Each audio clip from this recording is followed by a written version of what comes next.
Hey everybody, it's Perez. Hey, what's up everybody? It's Perez. The level of obnoxiousness is the limit. I'm at my limit. I'm at my limit. Leave me alone, Britney.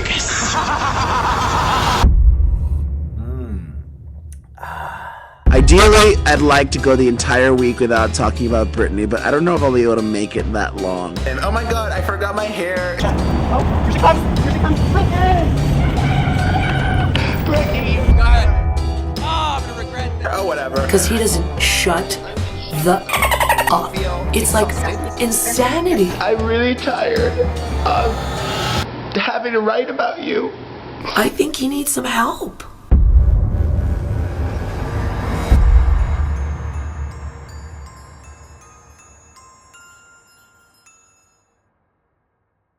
Welcome to BJ Investigates, a show I just created and might never do again. In last week's episode, we did take a little detour into a current event, and that was Gypsy Rose Blanchard. She did get released from prison on parole, and we wish her the best. In today's episode, we're going to get back into the whole entire celebrity Hollywood, whatever industry machine. And you really can't get far in this whole research process here without running into many tabloid-style articles about a lot of these celebrities. Now, everybody knows about TMZ and Harvey Levin, and we're definitely going to give him his time of day, don't you worry. But there's another kind of evil twin to TMZ that I'm sure a lot of you have also heard about, and that is Perez Hilton.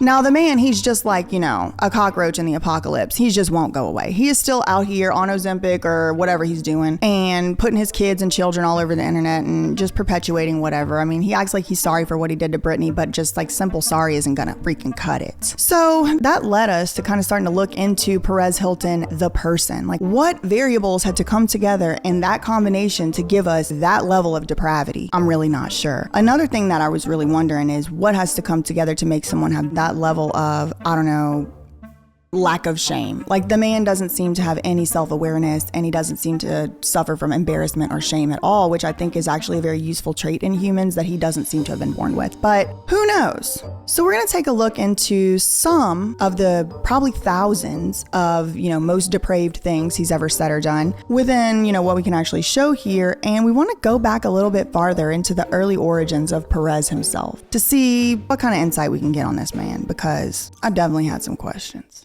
Mario Armando Lavandeira Jr., aka Perez Hilton, was born on March 23, 1978 in Miami, Florida, to Cuban immigrants Mario Armando Lavandeira Sr. and Teresita Lavandeira. Hola, mamás latinas. Mi nombre es Teresita Lavandeira. Perez has one sister named Barbara.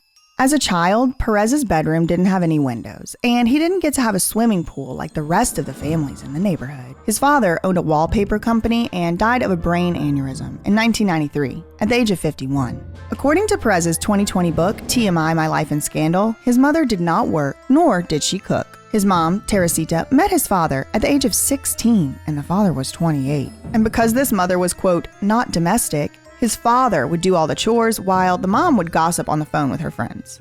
There isn't the same stigma or negative connotations attached to gossiping.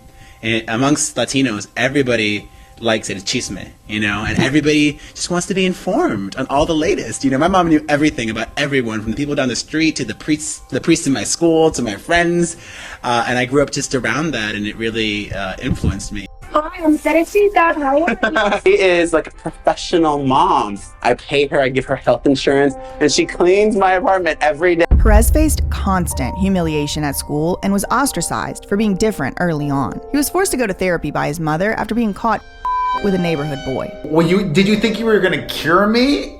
No, but to see your behavior, because I found it out after your sister was born. You act different. You want to play with the toys.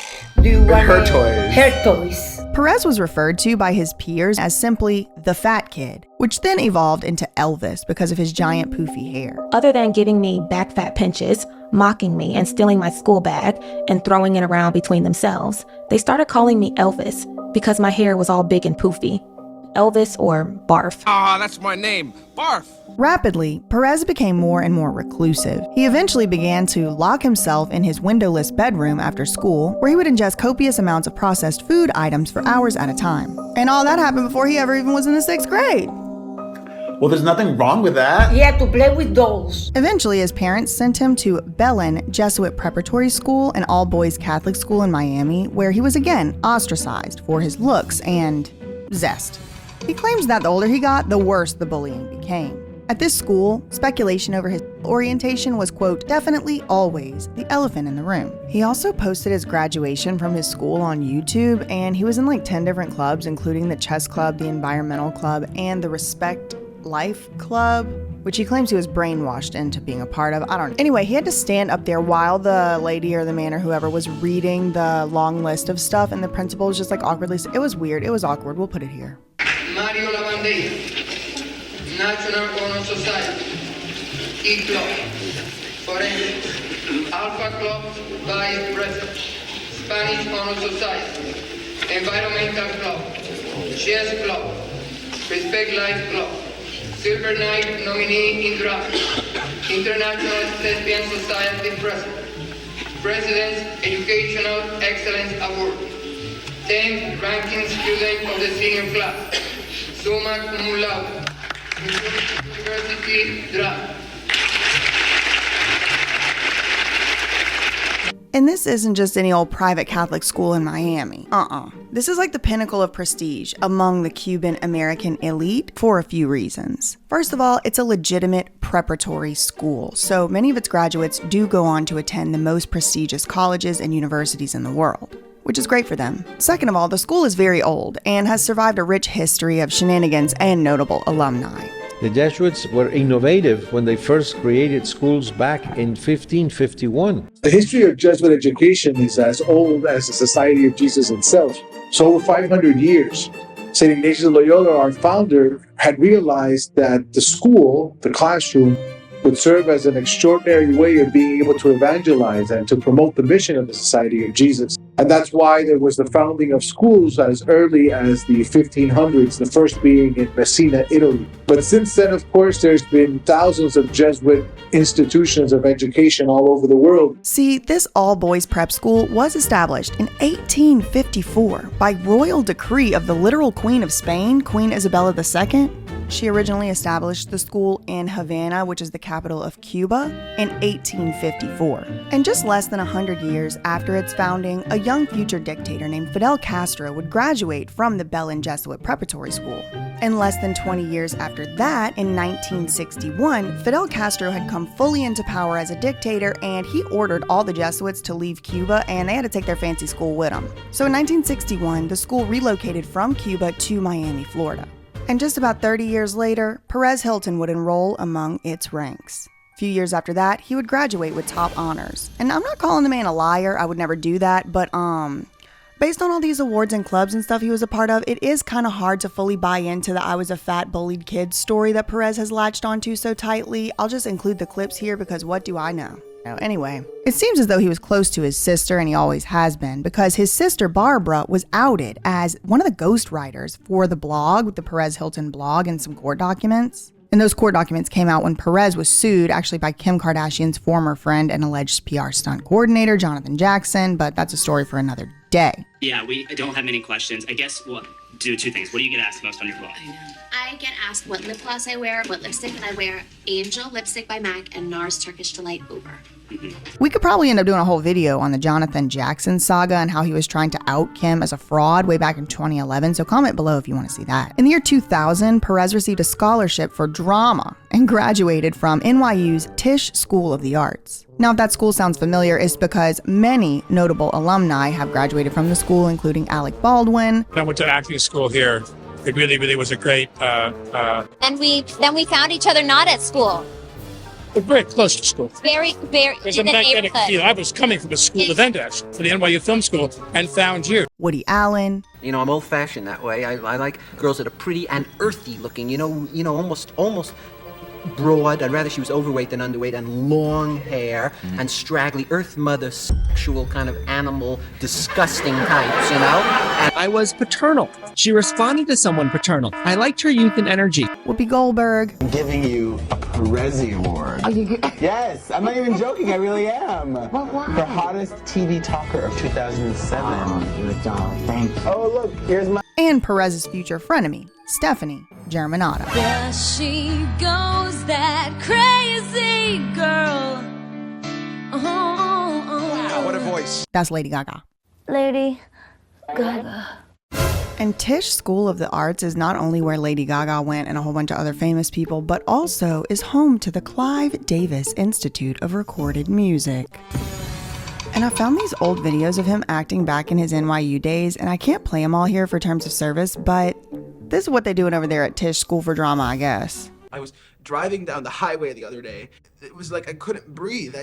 I felt this pang in my chest, this pang, and I couldn't breathe, and I didn't know what to do, so I pulled off the road in this rest area, and I was all nervous and shaking and crying. And Rest areas are home hangouts. Sorry. I'd like to know why they placed the birds over there and the lions right there, and right here in the middle is the monkey house. Does that make sense? Did you bring the nuts? Why not? I mean, look at this show. There's a 6-foot-tall man, and they call him Little Joe. Stop moving your hands! Do you think about me when we're not together? All I ever do is think about you. It's like I'm not alive when I'm not with you. You brought me to the monkey house to convince me to take my... You're not a juggler. All right, this is real serious stuff. It takes time. What? You've never... I've never seen an animal Say it. What? Say it. And you are a little chaser. Chaser.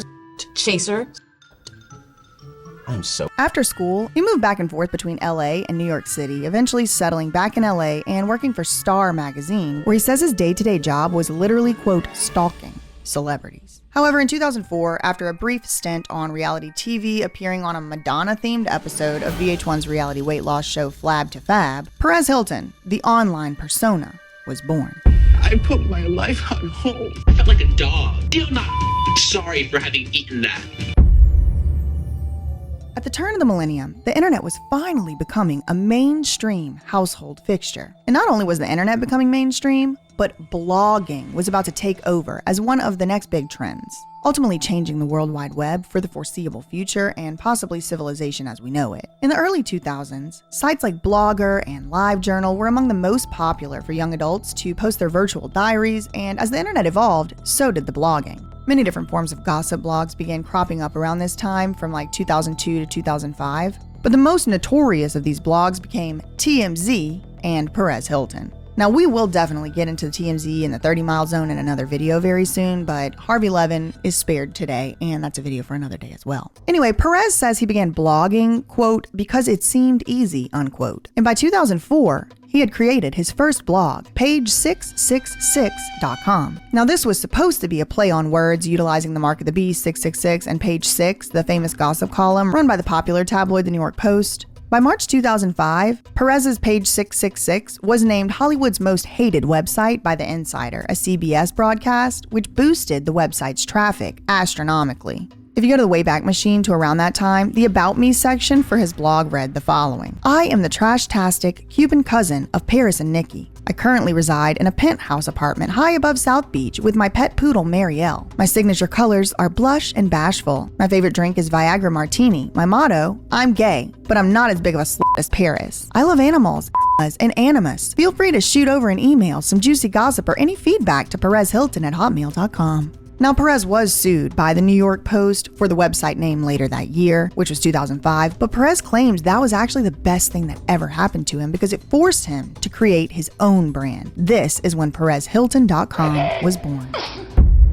Perez's blog became known for its Microsoft Paint-style doodles on top of celebrity photographs, usually just paparazzi photos. He would vandalize the images with white scribbles, mostly sexually explicit content and text. His main targets at first were more often than not young women, notably Miley Cyrus, Perez Hilton, Lindsay Lohan, and perhaps most aggressively, Britney Spears. However, he also did focus heavily on, quote, outing closeted celebrities or speculating on their, quote, preferences. And this is not legal advice, but a lot of this sounds more like a sexual harassment site like isanyoneup.com, but I digress. Perez Hilton's success online skyrocketed him into household name territory relatively early on. During his start, he was largely embraced by the mainstream media for his derogatory comments and brash, unorthodox approach to celebrity gossip. I love Perez's site, even when he writes about me. It's just so funny. I love him. I love him. I love him. Silly entertainment. Making fun of. I don't take celebrities. Millions of people like log on to your blog every day. I get about 8 million a day to go to PerezHilton.com. Plug.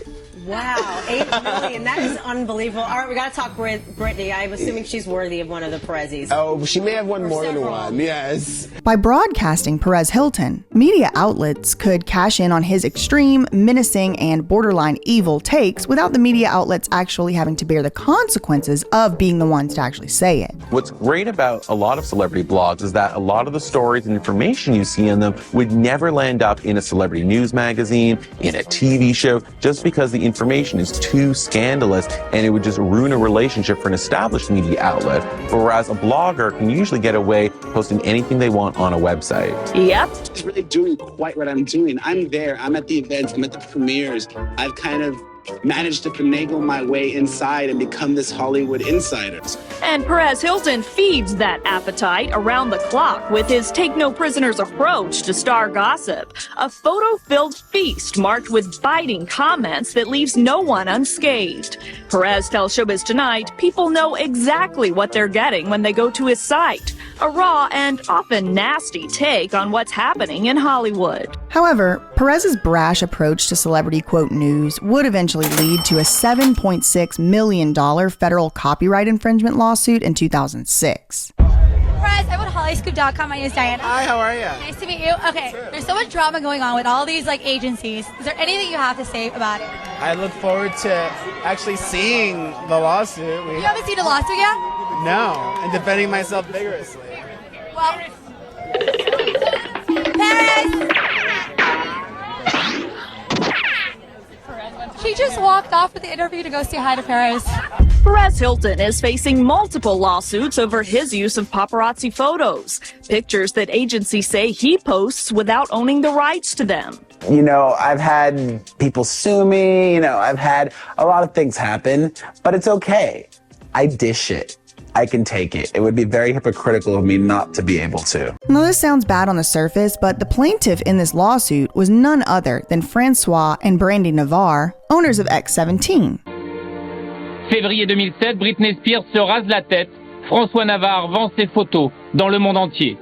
Un Français a fait fortune sur le dos de la chanteuse. Il s'appelle François Navarre. Le jackpot, il le décroche avec ses images. Je n'ai jamais vu une compétition pareille pour qui va arriver à avoir le scoop. Los Angeles aux côtés d'un paparazzi. Walter travaille depuis 10 ans dans ce milieu. Now, you might remember X17 because we talked about him in a past video. That's the paparazzi team of like 20 people that stalked and harassed Britney Spears 24/7 leading up to her conservatorship. We talked about them, remember? And this lawsuit, the $7.6 million lawsuit between X17 and Perez Hilton, is, in my opinion, extremely ironic. And like I said, it's just my opinion, but my opinion is based on the fact that the means as to which these photos were originally taken is questionably illegal in the very first place, but I digress. X17 was trying to claim that Perez stole 51 of their paparazzi photos and used them on his site. And yes, we are talking pictures of Britney. If you recall from that last episode about the Britney Spears economy, Britney Spears alone accounted for over 30% of X17's annual revenue. X17 and Perez had previously been allies for years, but Brandy and Francois, the owners of X17, were fed up with asking Perez to credit them in his posts. X17's attorney said, quote,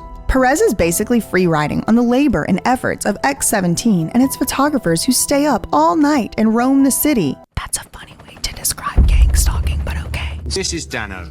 He is one of the paparazzi who follows Britney and records her every move for the tabloids. Oh, I see her now. I see her. We have visual. Let me know if she goes right or left on. It's kind of giving gang stalking. I don't know. I mean, it literally looks like legalized stalking to me, and I guess it's not legalized because apparently they done passed laws saying you can't do that no more, but it was like they was gang stalking her. And Perez simply right-clicks and posts their photos. And there is this 2006 LA Times article that does chronicle the lawsuit, and it says something kind of interesting I wanted to point out here. Quote, Hilton, who said he earned less than $50,000 last year, expected to make in the six figures this year. So either the man was lying or he was definitely raking in the cash from exploiting these celebrities and their likeness in a way that was mean and hateful. It seems like the LA Times was actually interviewing Britney Navarre, one of the owners of X17, that's the wife, on like the Monday of the week that the article came out. And I guess on the day that the LA Times was there interviewing X17 had, quote, landed what it considered to be a major scoop, photos of the newly separated Britney Spears kissing an unidentified man. In an attempt to prevent any unauthorized downloading of her photos, X17 owner Britney Navarre spent hours personally attaching photos in emails that she sent to tabloids and TV shows. She used email instead of the much faster and more vulnerable technology called FTP, or File Transfer Protocol, which would have transferred the images directly onto the client's computers. The article includes a quote, "People in Us Weekly are closing today," she said. And it would have been so much easier and faster to FTP them, that's the files, to send them in that different way. But she goes on to say, but I don't want Perez Hilton to have them on his website. Well, during the duration of that LA Times interview, still interviewing Brandy, Perez somehow nevertheless got the pictures and posted them before X17 ever even had the chance to upload them to their own site. He was the first one to get those photos, she said. I am so fuming. I am fucking fuming! Mega fucking fuming! I am fuming! Now, Perez would go on to countersue, and then he would sue other publications that joined in. It's a whole mess. I'm not getting into all that today, but suffice it to say, Perez was a lawsuit magnet in the late 2000s, and many publications wanted to take him out for, quote, stealing their content. Most of the lawsuits seem to have been thrown out, but remember, this was the wild, wild west of the internet days, and there hadn't been much legislation or litigation on the topic yet. Honestly, him right-clicking a few pictures here and there and posting them on his site was never really the issue that many people saw with Perez's content. It was the overt bullying and wishing death upon people, but okay, let me not bury the lead. We'll get into that right now. Now, as we've talked about many times at this point on this channel, 2007 was the year that the overt harassment of Britney Spears by the media really came to a head. I mean, the girl was accosted by paparazzi at every waking moment of her life, my lord. And again, I did talk about the Britney Spears economy in a recent video, but the bottom line is that Britney was generating a lot of money for a lot of different people. And if you want to know more about that, you can go back and watch that video. But basically, by the end of 2007, the overall Britney economy was worth more than $120 million per year. Over the years, tabloid media coverage of Britney would escalate exponentially to the point where, like I said in the last episode, she was the top Yahoo search for 6 straight years. By 2005, Britney had finally had enough and lashed out at these publications in a Details magazine interview. She said, I need to create my own magazine. People are just way too obsessed with celebrity. Look at Us Weekly. I think the same guy who does Rolling Stone does Us Weekly. He's this big old fat man. Anyway, this brings us back to 2005. Exactly the same year that Perez would appear seemingly out of nowhere, like one of Lou M. Taylor's flying monkeys emerging out of a pink digital hellscape, Perez's obsession with Britney goes back to the inception of Page 666. As far as I can find, he's been writing articles about Britney since 2004. And to this day, if you go to PerezHilton.com, there are over 400 pages of articles regarding Britney Spears. I'm willing to bet this is the most talked about celebrity on his website. From 2006 to 2007, the site grew to over 7 million unique visitors per day. Perez cites 2007 as the year that his brand finally went, quote, mainstream. By the end of 2007, he was making around $50,000 per week. He claims that this is when the blog went from bitchy to downright nasty. Now that's his words, not mine. Michelle is grilling Perez. You and I go way back. I was one of the first radio shows that had you on. I remember. And I was a big supporter of yours for many years. And then I felt like you took a dark turn. Probably. I acknowledge getting lost in this character that I created. But then I felt like you were really to me. And you didn't talk to me. Really? You didn't see me. You didn't look at me. You didn't tweet me. You didn't... You and I used to I I don't use I am anymore. Okay. And that it only fueled him down a darker, more depraved, and nefarious path with his online exploits. I definitely think he was already being downright nasty before 2007, but that's just my opinion. I'm sitting here quoting his words or whatever. But if you've ever been on my channels before, or if you just have the most cursory memory of history, you will know automatically 2007 was the height of the Britney, quote, meltdown hysteria in America, and Perez was there along with the rest of the tabloids and TMZ to cash in on his piece of Brit. Now, I'm not going to get into all the posts because I literally physically do not have the capacity. Well, Britney sure was having a tough time at that rehab center, but you know Lil Stinky won't let nobody tell her how to pickle her pig's feet.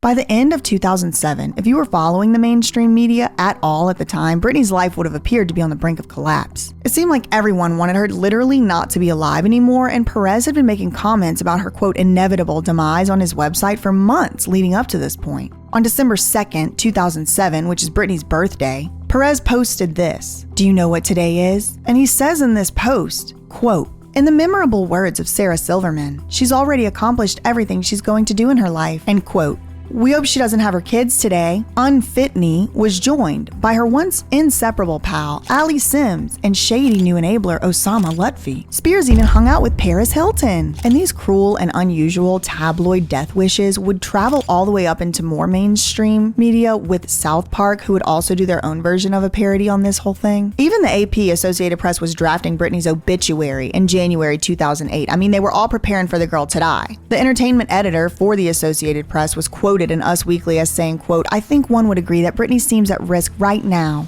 We're not wishing it, but if Britney passed away, it's easily one of the biggest stories in a long time. And there was some other stuff. Sony had tweeted out that Britney Spears was dead and then retracted it, pretending like they were hacked. There was a lot of other stuff going on. Britney was marked as deceased in a legal filing. And I'm not even saying anything necessarily nefarious went on there. It's just whenever you have these characters and these actors like Perez Hilton who are literally wishing death on people, it puts it in the mainstream consciousness that maybe that person did die, or maybe they are going to, or whatever. It's just not the vibes that I think are cool, and it's not the karma that's going to come back to Perez Hilton in a very good way. It's just really ironic to me that somebody who could have been bullied like Perez Hilton was so relentlessly throughout his whole entire life would eventually become arguably the biggest internet bully of all time. I don't know about y'all, but I need a cleansing bath after all that. But I mean, I definitely learned some things that I did not know over the course of researching this video. Definitely didn't make me feel any more endeared to Perez Hilton. Definitely still think he's depraved and deranged, and he needs to just retire quietly and peacefully and slink off into some jungle somewhere, in my opinion. I mean, I don't know. Good thing about living in the United States of America, we have the First Amendment, freedom of speech, and he's allowed to still keep saying whatever he wants somehow. That's all I really had for today. In the meantime, facts ain't defamation. Love you, mean it, okay, bye. Happy New Year, everyone! Okay, let's get down to business. Last year, when I was on MTV's New Year's Eve celebration, they asked me for my predictions on what I thought would happen in the year 2007. And all of my predictions came true. Yes!